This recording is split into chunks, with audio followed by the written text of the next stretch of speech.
Alright guys, so today we're going to do a quick review of the Asus Transformer Pad. This is just the box as the transformer itself. It comes with it's an optional dock if you want, but you don't have the dock because we're not really going to use it as a laptop. It comes in 3 different colors and 2 sizes, I think 16 and 32. The one we have here is the blue, as you can see, sapphire blue I think they call it, and is the 32 gig, which is a pretty good amount of internal space. What I love about most Android tablets is that you get expandable memory. So if you throw a 64 gig card in here, you have 96 gigs of memory, of RAM. Not RAM, sorry, just space.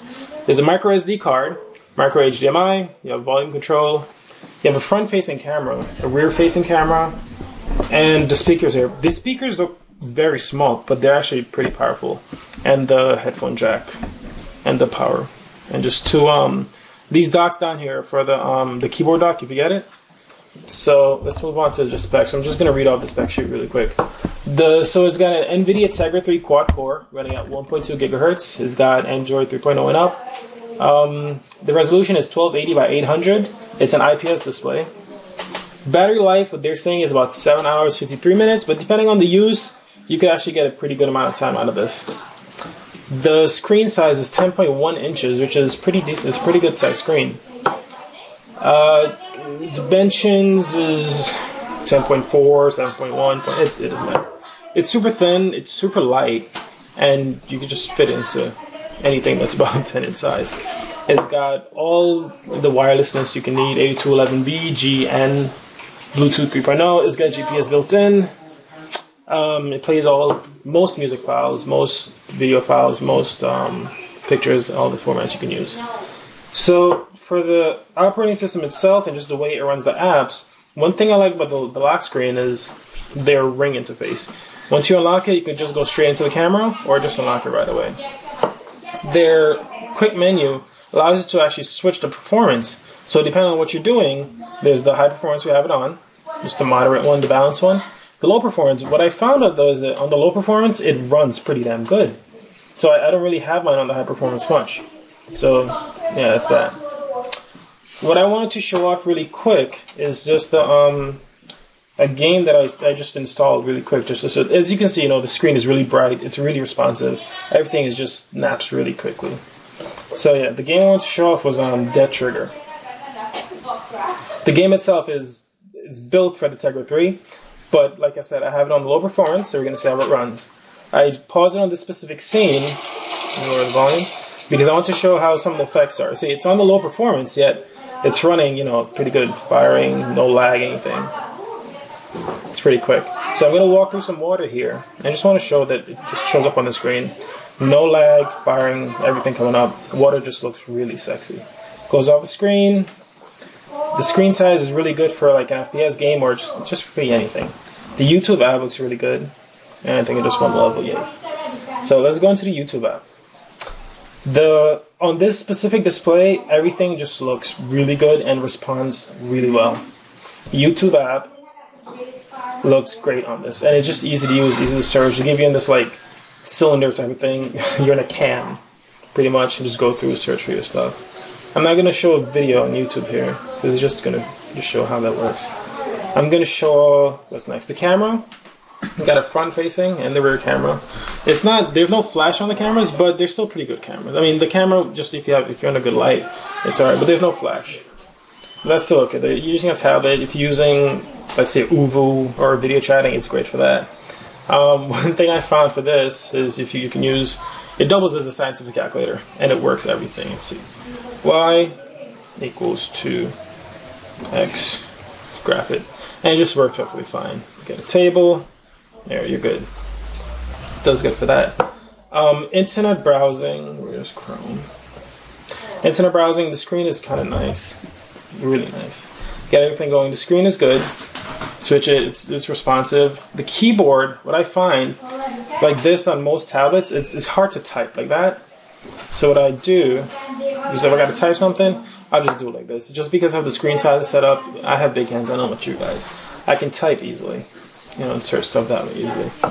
The tablet is really responsive. The Tegra 3 that they have in here seems to run really well. Again, like I said, I'm still running this on the low performance. I'm on Wi-Fi. It's got Bluetooth built in. It's even got GPS. The maps app will work, but you need for some reason to have the Wi-Fi on for it to work. It's really thin device, really, really responsive. I keep emphasizing on the really responsiveness because I had the Acer A200 and it was just bad. I thought, you know, for the good price, it was like $250 when I bought it. It was just terrible. The screen was slow. I thought maybe it's just the interface. I can deal with it. Try to run a game, it wouldn't run properly. This itself is great. It's a great tablet, great device.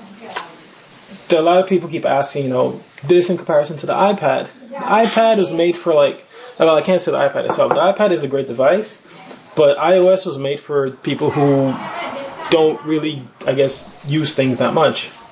If you know how to use Android, and if you know how to, or what you want to do, what you need to do, Android is fine. There's no problem with it. In comparison to the iPad, I think this is definitely got a, you know, it's got a few thumbs up from the iPad. iPad is alright, but I think this is the best device. Mostly because you can expand your memory. iPad, you pay $600 for the 64 gig. This one here was $399 at the time. It's September 16, 2012. The 32 gig, this is a 32 gig internal. It was $399. Plus you get a memory card for like $30, $40, and you just more than double your memory. It's a great device. It runs good. The video playback is great. HD video playback is pretty good. When it's on the low performance, it gets a little laggy. That's when you might need to increase it to, you know, your blazing fast high performance. But running on the graphic heavy games like Dead Trigger, it runs great. It runs perfect. I found no problems with it. So this is the TF300T Asus Transformers. If you guys have any questions or something I didn't cover, which I'm pretty sure I didn't cover a lot or too much of it, I'm just covering that I've been using it for a while and it's really great. Shoot us an email or just leave us some comments. Alright? Have a good one. Alright guys, so what I forgot to do in the last video was actually just a quick review on, I don't know if it's a review, just a demo of the live wallpaper. It just looks really beautiful. I don't know if you guys can see too good. It just looks really great. Let me do it on the lowest. This is on the lowest setting. Even on the lowest setting, it's still pretty bright. It looks great. Raise it up all the way for our camera doesn't die or go blind. But the live wallpaper is just, this one specifically is the Wall Galaxy, the Wallpaper Galaxy Pack, I think. I'm gonna go through a few of them just to show off the colors. It's an IPS display, so the colors are just gonna look really vibrant, and just the performance it's smooth. You know, you think on a tablet, you know, you got live wallpaper like this going on, so much activity. They're going through the screens, you'll expect lag. No lag whatsoever. No lag. This is still on the lowest performance, so I don't really need to raise it. You know, use up more battery. And we can use. Let's try the stock one. This one's cool. This one's just a little fun. It's glass being filled up. You know, you tilt it, go back. It's cool. It's just fun little wallpapers you have, and the performance doesn't degrade at all. See, it's just really good. The wallpapers look great. Live wallpapers look even more amazing than just the regular ones. So, yeah, that's just a review of the. It's not really a review, just a quick demo of what they look like. I don't know if you can really tell how good they look on the from our camera. It's a really quick one. We're probably gonna add this at the end of our actual review video. So, you know, if you want to fast forward, go ahead. But I'm just showing off. If you plan on buying this, I really recommend it.